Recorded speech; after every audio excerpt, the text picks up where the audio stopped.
ಮುನ್ನೂರು ಕೋಟಿ ದೇವತೆ ದೇವಾದಿಗಳನ್ನಲ್ಲದೆ ನರಮಾನವರಿಗೆ ಎಲ್ಲರಿಗೂ ಸದಾ ಗುರುವಾಗಿರ್ತಕ್ಕಂಥದ್ದು.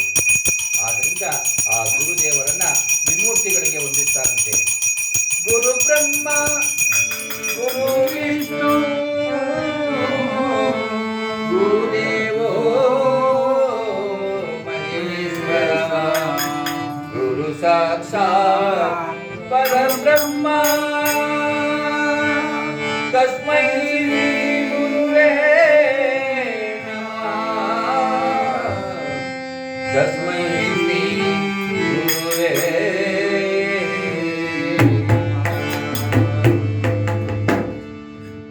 ಗುರುವಿನ ಗುಲಾಮನಾಗುವ ತನಕ ದೊರೆಯದಣ್ಣ ಮುಕ್ತಿ ಎಂಬುದಾಗಿ ಹಿಂದೆ ವೇದಾಂತಿಗಳಲ್ಲೂ ಹೇಳಿರ್ತಕ್ಕಂಥ ನುಡಿಗಳು.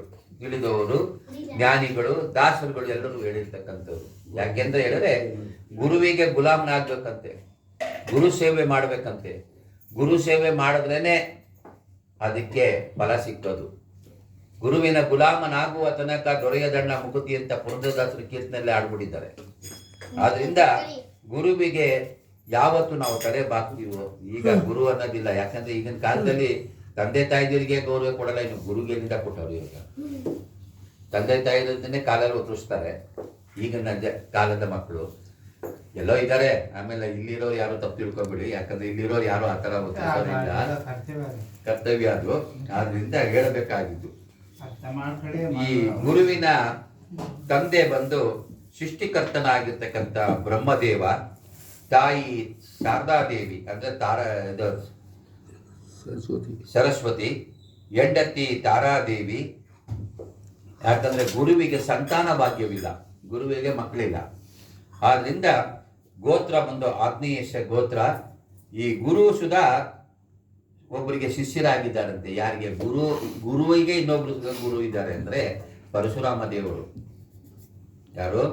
ರಾಮನ ಅವತಾರದಲ್ಲಿ ಶ್ರೀರಾಮ ನಾರಾಯಣ ಅವತಾರ ಪಡೆದಿರ್ತಕ್ಕಂಥ ದಶದಲ್ಲಿ ಪರಶುರಾಮ ದೇವರ ಒಂದು ಅವತಾರ, ದಶಾವತಾರದಲ್ಲಿ ಒಂದು ಆಗಿರ್ತಕ್ಕಂಥ ಪರಶುರಾಮ ದೇವರು ಈ ಗುರುವಿಗೆ ಗುರುವಾಗಿರ್ತಕ್ಕಂಥವ್ರು. ಈ ಗುರುದೇವರು ಪರಶುರಾಮ ದೇವರ ಶಿಷ್ಯರಾಗಿದ್ದಾರಂತೆ. ಗೋತ್ರ ಆಗ್ನೇಶ ಗೋತ್ರ. ರಾಶಿ ಧನುಸ್ಸು ಮತ್ತು ಮಿಥುನ ರಾಶಿಗೆ ಒಡೆಯರಾಗಿದ್ದು, ದೇಶ ಸಿಂಧೂ ದೀಪಕ್ಕೆ ಅಧಿಪತಿಯಾಗಿದ್ದು, ವಾಹನ ಆನೆಯಾಗಿದೆ.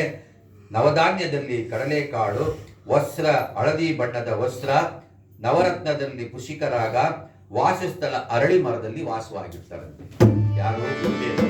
ಅದಕ್ಕೆ ಸಹಜವಾಗಿ ನಾವೆಲ್ಲರೂ ಹೆಣ್ಣು ಮಕ್ಕಳು ಸಾಧಾರಣವಾಗಿ ನೋಡ್ತಾರೆ. ಯಾಕೆ ಅಂತ ಕೇಳಿದ್ರೆ, ಪ್ರತಿ ಯಾವಾಗ ಈ ಧನುರ್ಮಾಸ ಬಂತು ಅಂದ್ರೆ ಒಂದು ತಿಂಗಳು ಅರಳಿ ಮರಕ್ಕೆ 21 ಎಳೆ ಇದು ಮಾಡಿಬಿಟ್ಟಿದೆ, ಸುತ್ತಬಿಟ್ಟಿದೆ. ಪ್ರದರ್ಶನ ಮಾಡಿ 21 ಪ್ರದರ್ಶನ ಮಾಡಿ 21 ಎಳೆ ಸುತ್ತಿ ಬೇಡ್ತಕ್ಕಂಥದ್ದು. ಯಾಕೆ ಅಂತ ಹೇಳಿದ್ರೆ ಕಂಕಣ ಭಾಗ್ಯ. ಹೆಣ್ಣಿಗೆ ವರ ಸಿಗದೆ ಇರೋದು, ಗಂಡಿಗೆ ವರ ಸಿಗದೆ ಇರೋದು. ಕೆಲವು ಕಡೆ ಹೋಗಿ ಯಾರ ಮಂತ್ರವಾದಿಗಳ ಹತ್ರ ಯಾರ ಹತ್ರನೂ ಹೋಗಿ ಏನಾದ್ರು ಕೇಳಿದಾಗ ನಿನ್ನ ಮಕ್ಕಳಿಗೆ ಅದು ಮಾಡಿಸಿದ್ದಾರೆ, ಇದು ಮಾಡಿಸಿದ್ದಾರೆ, ಇಷ್ಟು ಖರ್ಚಾಯಿತು ಅಷ್ಟು ಖರ್ಚಾಯ್ತದೆ ಅಂತ ಹೇಳಿ ಸುಳಿಗೆ ಮಾಡ್ತಾರೆ. ಅದೆಲ್ಲ ಯಾವುದೂ ಇಲ್ಲ ಅನ್ನೋ ಥರ ಬರ್ತಾ ಇದೆ ಈ ಚರಿತ್ರೆ ಒಳಗೆ. ಯಾಕೆ ಅಂತ ಕೇಳಿದ್ರೆ ಇಲ್ಲಿ ಗುರುವಿನ ಒಲುಮೆ ಆಗಬೇಕು. ಆ ಗುರು ಆಶೀರ್ವಾದ ಮಾಡಿದ್ರೆ ಸಂತಾನ ಭಾಗ್ಯನೂ ಬೇಗ ಆಗ್ತದೆ, ಕಂಕಣ ಭಾಗ್ಯನೂ ಬೇಗ ಆಗ್ತದೆ ಅಂತ ಒಂದಿದೆ. ಆದ್ರಿಂದ ಈ ಭಾಗ್ಯದಲ್ಲಿ ಗುರುವಿನ ಕರುಣೆ ಬೇಕು ಅಂತ ಹೇಳ್ತಾ ಆ ಗುರುವಿಗೆ ವಂದಿಸಿದ್ದಾರೆ. ಗುರುದೇವರಿಗೆ ಗೋವಿಂದ. ಇನ್ನು 6ನೇ ಗ್ರಾವೆಂದ್ರೆ ಶುಕ್ರನೆಂಬ ಗ್ರಾವು.